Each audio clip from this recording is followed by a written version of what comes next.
Hello and welcome, I'm Kira Scrivener, and today I'm going to do a review of River East, River West by Aube Rey Lescure. I'm going to begin with talking a little bit about the author, then I'm going to talk about the themes and why I love this book, and then I will get into some spoilers because we all love some good discussion of spoilers. So, if you want the one sentence review, it was a great book.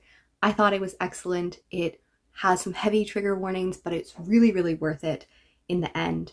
It is divided into two parts. One of them is better than the other, but in the end, they both come together in a satisfying conclusion. From here, I'm going to talk about Aube Rey Lescure. She grew up between France and China. She's the daughter of a French expat and a Chinese father, similar to our main character in this book.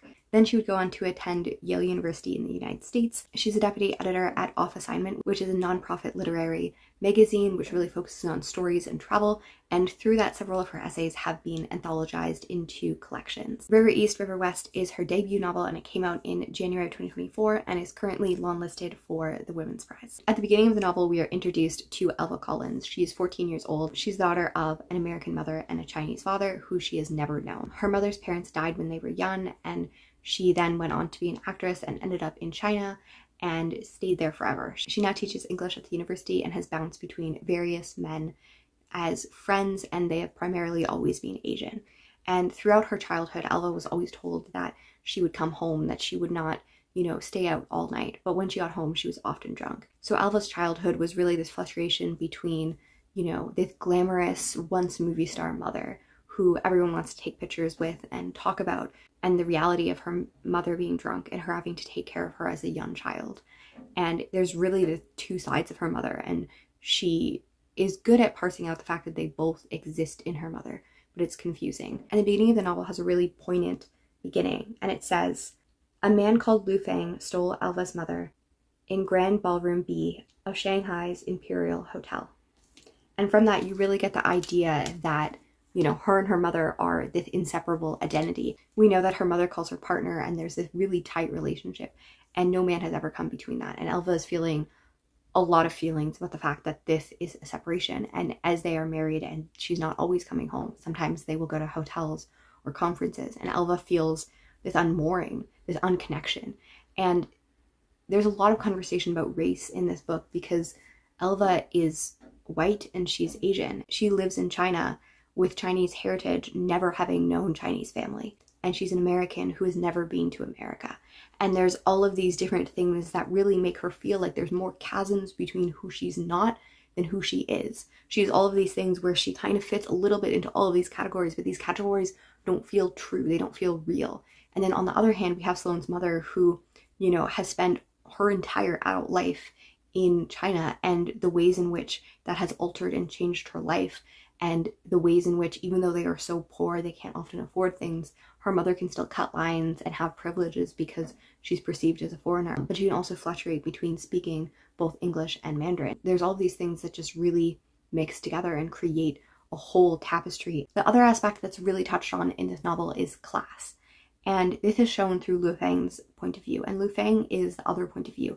We have the stepfather and stepdaughter, which is something that you don't normally see in a book, especially since you don't have Sloane's point of view. You have these two characters. Elva's point of view starts in 2007, but we start with Lu Feng in 1985.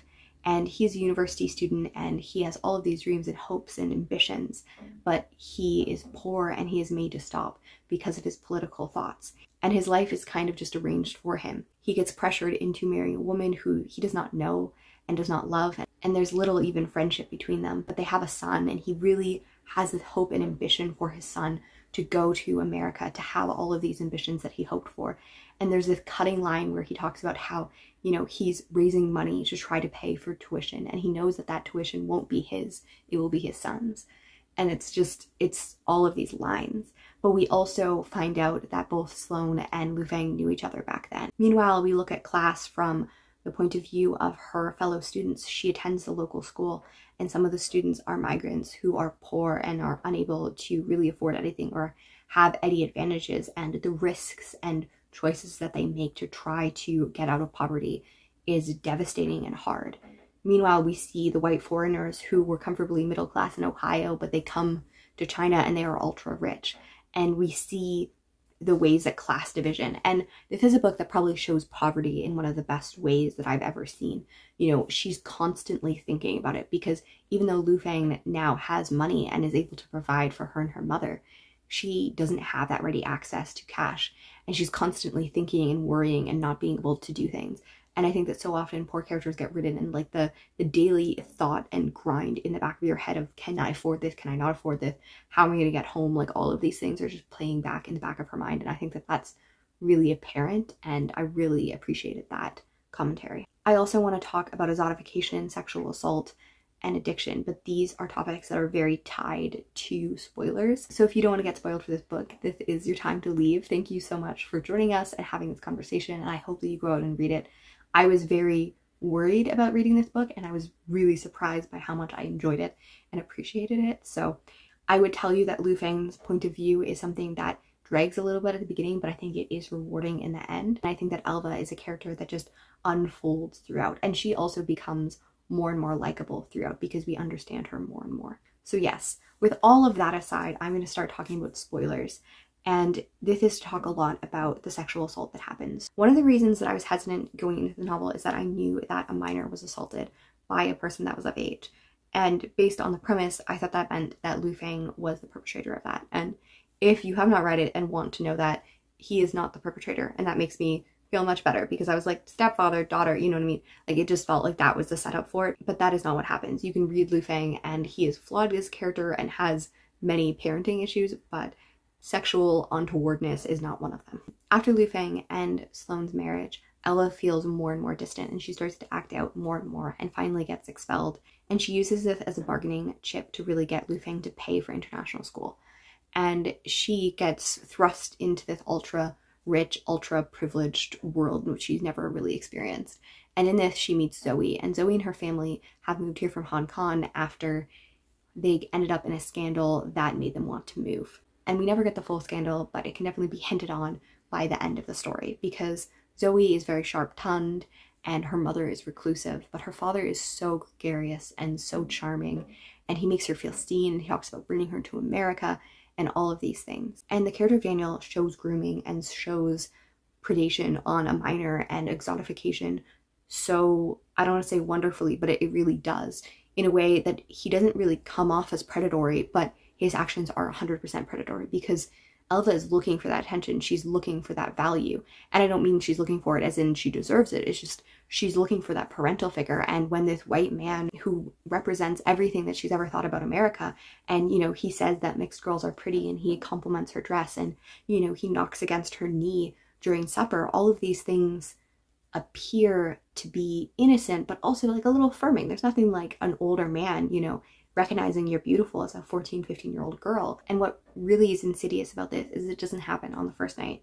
It doesn't happen for the first 100 nights. You know, he spends almost a year in her life interacting with her, charming her, and, you know, making her breakfast.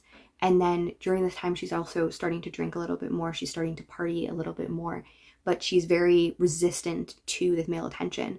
She's, you know, kissed one of her classmates, but it also felt like that was not something that was given freely. And Zoe in the meanwhile is talking about sex. She's talking about, you know, all of these things that she's doing. And Elva is feeling behind. She's feeling like, I need to conquer all of these things. And through this, she also has an obsession with Gossip Girl and with other movies that she references throughout, and really sees this glamorous life of an American teenager, having sex, having all of these things. And her and Zoe are supposed to go to a music festival, and Daniel instead has them come to a fundraiser in which it's mostly wealthy old men, and they are the youngest people there by a long time.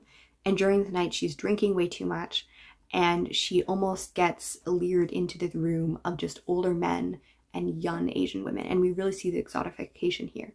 And instead, Daniel takes her upstairs, and, you know, he gives her water and realizes how drunk she is and stuff. And, you know, but then feeds her more alcohol. And in this is their first sexual contact. And he asks her, you know, have you ever done this before? And it describes him as wanting to unseal her, which also just has the weird, creepy, like, young virgin, I'm going to take this virginity from her. It's just like all of these lines, you know, and he can tell that she's hesitant, but she's still so drunk that he takes her back to the room, and then he undresses her and rapes her.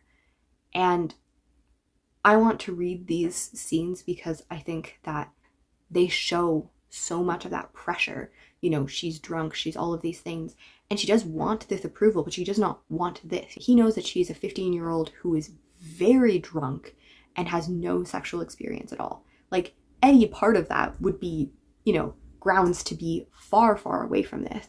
And yet you also have the compiling of the pressure. And I want to read these scenes because I think they show such a nuanced version of rape.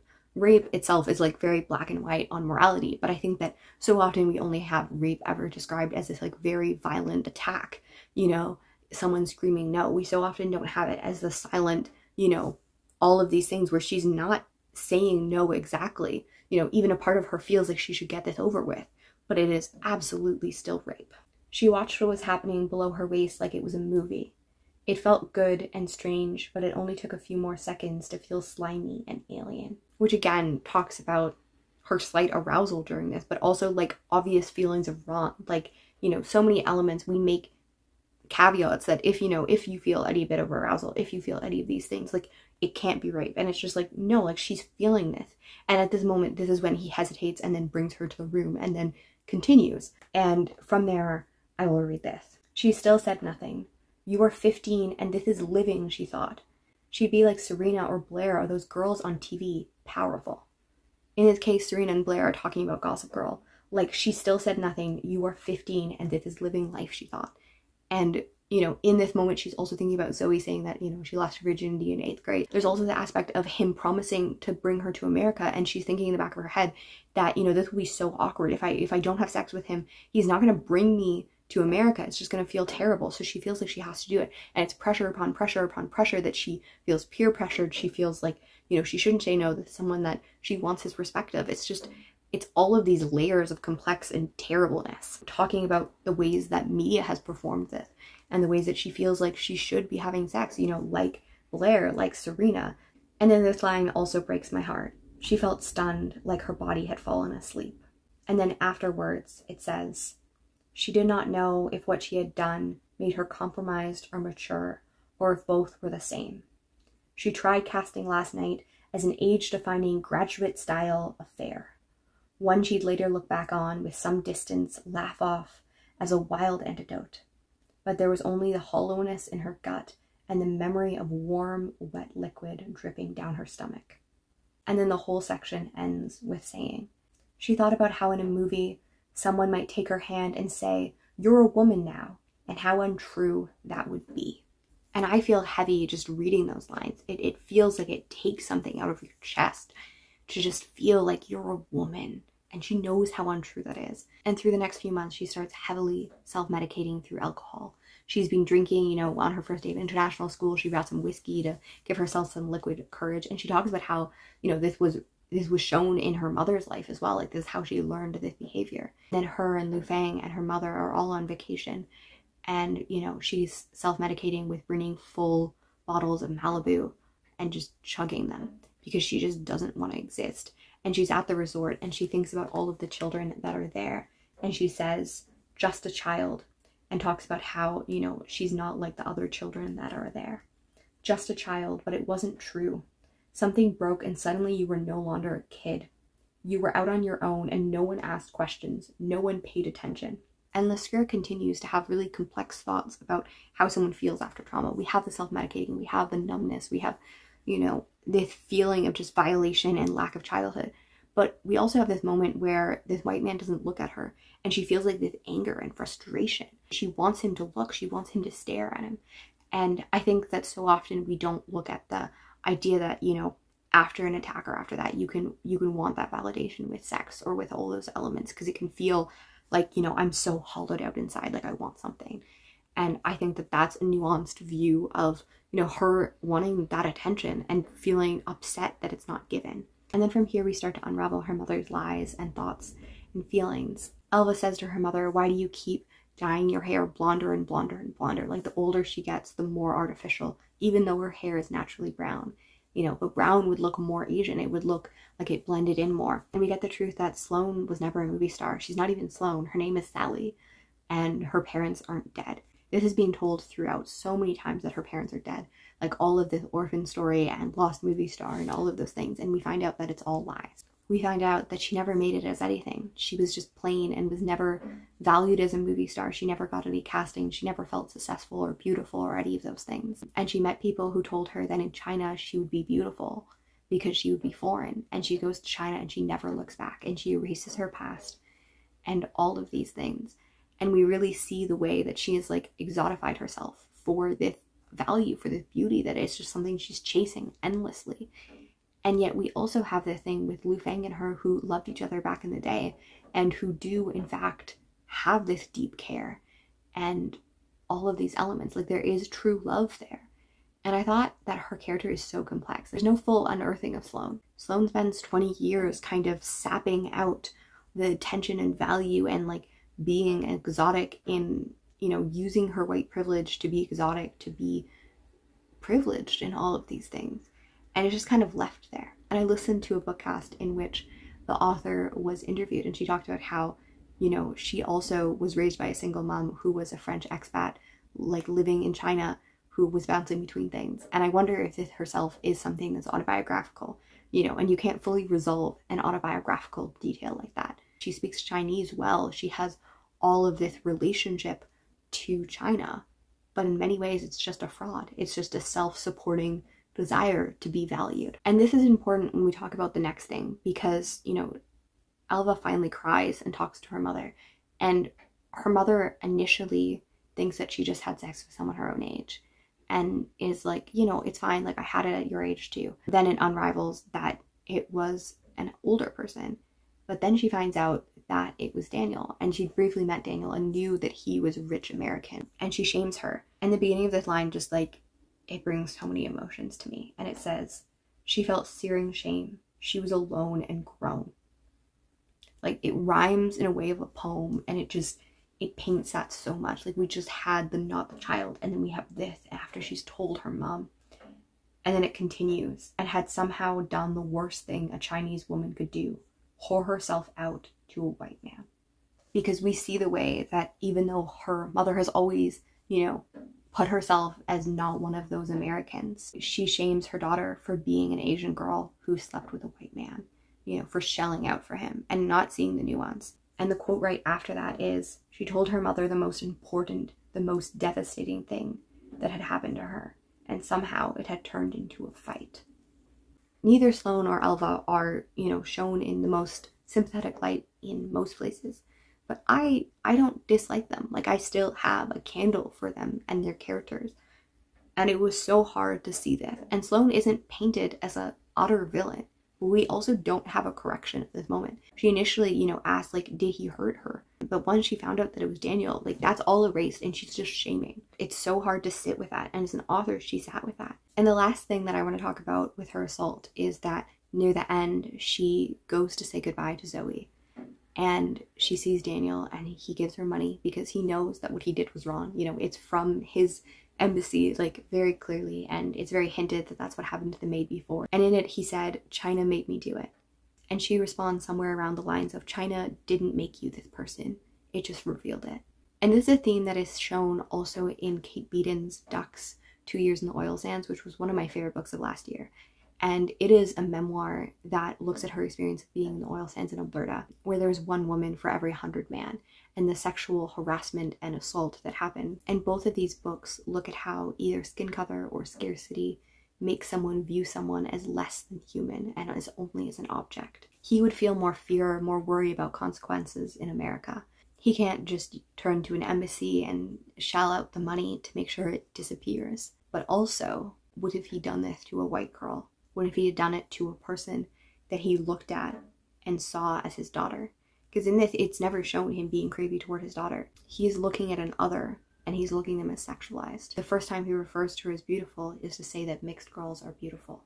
And we also have Lu Feng kindly noticing her alcoholism and saying, I'm sorry I didn't realize it before. And that also shows his parenting. And I didn't really cover his story because his story wasn't as impactful for me. But we don't fully see it, but we see it through the dots of how he was too hard on his son. And thus he saw how he really needs to see someone and recognize them and value them. and how he does that in Elva. And Elva is very against him at first. She doesn't want him in his life, and she thinks that he's just a transaction. And we see them start to link together, not because of bloodlines, but because of love and care and concern, and how he can be that warm presence in her life. And one of the final lines of the book is one that I really love, and it said, "They each had puzzle pieces that might never lock into a flat, smooth hole." And that's talking about how Sloane and Elva and Lu Feng are all very complicated characters. They can't just be brushed over. They can't just be, you know, perfect and lacking of complexity. They have all lied. They've all done things they regret. And yet, they will not be alone. They will be together, and they will raise in this new life together. I really loved how intricate this novel was, how delicate it was. It was outright in some ways, but it has so many things just simmering beneath the surface. And it's never saccharine, and I don't mind some saccharineness, you know. But we have this slow story of them coming together. We have this complex relationship between mother and daughter. We have this complex relationship between Lu Feng and Sloane, and how he decided to stay and take care of her, even when, you know, she was in her messiest time. We have this delicate coming together of a blended family and stepdaughter and stepfather, and how that comes together. Like, it's a slow book with intricacies, and I really liked it. It wasn't a perfect book, and a lot of that had to do with Lu Feng's story, but it was a really solid 4-star that I think really deserves to be mined for all of its intricacies and thoughts and feelings, and especially its discussion on race and immigration and on sexual assault. Like, I think those things are dealt with so well as addiction. Addiction isn't resolved in the same way, but like, you know, you see the impact in the ways that that's modeled. And I would love to hear your thoughts on this book. It is a book that I could discuss so much. And if you like detailed quotey reviews or following book prizes, or just, you know, the way that I talk about books, I would love if you would subscribe and stay around, because I love hearing people's thoughts.